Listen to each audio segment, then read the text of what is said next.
افتخار عارف صاحب کا لکھا ہوا ایک خوبصورت کلام 12واں کھلاڑی۔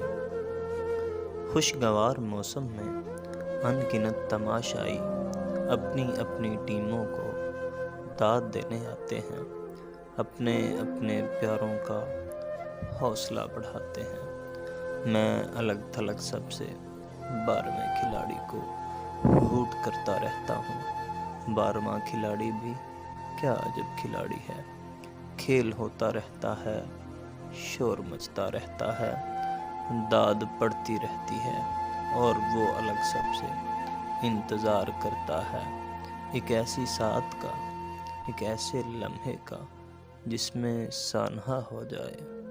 پھر وہ کھیلنے نکلے تالیوں کی جھرمٹ میں، ایک جملہ خوش کن، ایک نعرہ تحسین اس کے نام پر ہو جائے۔ سب کھلاڑیوں کے ساتھ وہ بھی معتبر ہو جائے، پر یہ کم ہی ہوتا ہے۔ پھر بھی لوگ کہتے ہیں کھیل سے کھلاڑی کا عمر بھر کا رشتہ ہے۔ عمر بھر کا یہ رشتہ چھوٹ بھی تو سکتا ہے، آخری وصل کے ساتھ ڈوب جانے والا دل ٹوٹ بھی تو سکتا ہے۔ تم بھی افتخار عارف 12ویں کھلاڑی ہو، انتظار کرتے ہو ایک ایسی لمحے کا، ایک ایسی ساتھ کا جس میں حادثہ ہو جائے، جس میں سانحہ ہو جائے۔ تم بھی افتخار